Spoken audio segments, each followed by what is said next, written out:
During the 2008 financial crisis, the worst recession since the Great Depression, new car sales collapsed 42%. Tire sales fell 11%. That gap is not an accident. It is a structural feature of a $200 billion industry that almost nobody correctly classifies. And it took me sitting through a fund manager's pitch to finally see it.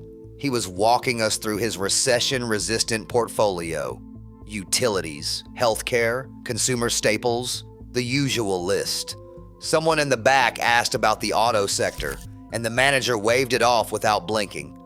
He said discretionary. People stop buying cars when times get hard. Nobody pushed back. I almost did not either. Then I drove home and thought about the 4 rubber objects keeping my car on the road, and I started pulling numbers.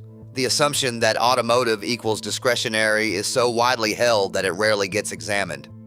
But tires are not the car, and that distinction carries real economic weight. What is happening is demand structure. Roughly 70% of all tires sold globally in any given year are replacement tires, not original equipment fitted to new vehicles. That split matters enormously. Original equipment demand moves with car sales. Replacement demand moves with the existing vehicle fleet, which as of 2023 sat at approximately 281 million registered vehicles in the United States alone. That fleet does not disappear during a recession. It ages. And an aging fleet, driven more cautiously by owners trying to avoid a new car payment, still wears tires down to the wear indicators. The rubber does not know what the S&P 500 is doing.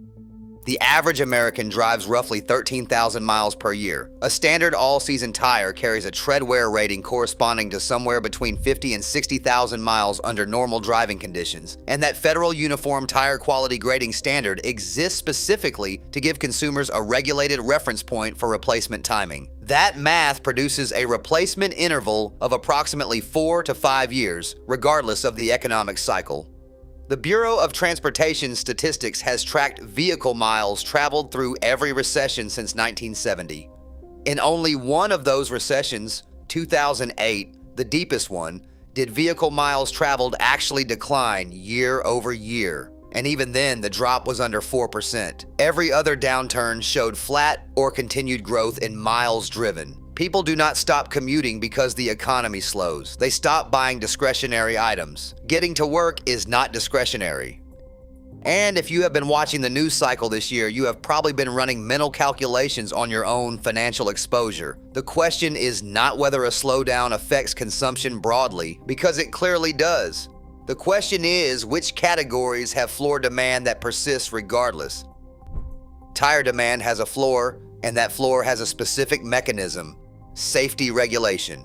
In the United States, tires must meet Federal Motor Vehicle Safety Standard 139, which became the primary standard for passenger and light truck radial tires in 2007, along with FMVSS 119 for commercial vehicles. Tire pressure monitoring systems are separately mandated under FMVSS 138, requiring every new passenger vehicle to alert drivers to underinflation that accelerates tread wear. States layer their own inspection regimes on top of that. Pennsylvania, Virginia, and New York all require annual vehicle inspections that include tread depth checks. A car with tires that measure less than 2/32 of an inch in tread depth fails inspection in those states. That is not a preference. That is a legal mandate with an attached repair requirement. When the economy tightens, people defer discretionary maintenance, new floor mats, detailing, performance upgrades. Tires that fail inspection create a different kind of urgency. The purchase becomes compelled. Goodyear's annual reports from 2008 and 2009 are instructive here. Net revenue fell in both years, but replacement tire unit volume in North America dropped only 6% in 2009 before recovering fully by 2010. The company's commercial truck tire segment fell harder. Consumer replacement held. Bridgestone reported similar patterns from their North American operations, with consumer replacement remaining the most resilient segment through the downturn. Cooper Tire, which at the time derived roughly 90% of its revenue from replacement consumer tires, actually grew earnings per share in 2009 compared to 2008. Michelin, the world's largest tire manufacturer by global market share, reported comparable replacement segment resilience in their European and North American operations through the same period. a pattern that held across Continental AG and the rest of the top-tier producers as well. When Michelin, Bridgestone, Goodyear, and Continental are all telling the same story across different geographies, the signal is hard to dismiss. The pricing dynamic during recessions adds another layer. When consumers are under financial pressure, they defer the new car purchase, keep the existing vehicle, and trade down on tires, moving from premium brands to mid-tier brands rather than eliminating the purchase entirely. This shows up clearly in Goodyear's volume mix data from 2009, which recorded the sharpest declines in the premium tier, while value and mid-tier lines held unit volume much better. Manufacturers like Hankook, Kumho, and Pirelli, who compete heavily in those mid-tier segments, actually gained market share during this period as consumers sought alternatives to premium pricing. The industry does not shrink proportionally with consumer confidence. It shifts within itself. There's a countervailing force worth naming directly.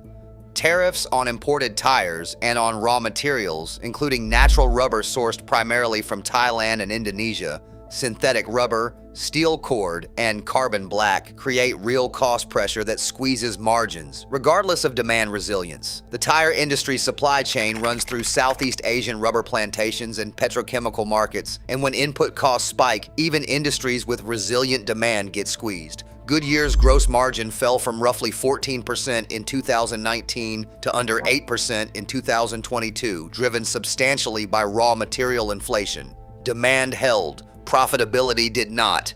Those are two separate questions that often get conflated. But the demand floor remained. Goodyear's replacement tire unit volumes in 2020, the COVID recession year, fell only about 5% before recovering sharply in 2021. The replacement cycle compressed briefly, then accelerated as deferred purchases came due. The American Transportation Research Institute tracks fleet maintenance behavior in commercial trucking, and their data from 2020 showed that tire deferrals beyond manufacturer replacement intervals increased during the pandemic, followed by an above-trend replacement spike in late 2020 and throughout 2021, as operators brought fleets back into compliance before resuming full operations. Deferrals in a safety-critical, legally mandated replacement category do not eliminate demand. They borrow it from the future. The fund manager I mentioned at the start was not wrong that automotive is cyclical. He was applying the right framework to the wrong product. Car sales are cyclical. The existing fleet, 281 million vehicles wearing down rubber at 13,000 miles per year, operates on its own schedule. The $200 billion tire industry exists primarily to service that fleet, and the fleet does not take recessions off. The person who pushed back in that room should have been me. I had the numbers. I just did not have them in front of me yet. And here is where it gets personal, because knowing tires are recession resistant does not automatically mean you are spending wisely on them. In the next video, I am breaking down the $110 tire decision that is quietly costing drivers $2,000, and most people make it every single time without realizing it.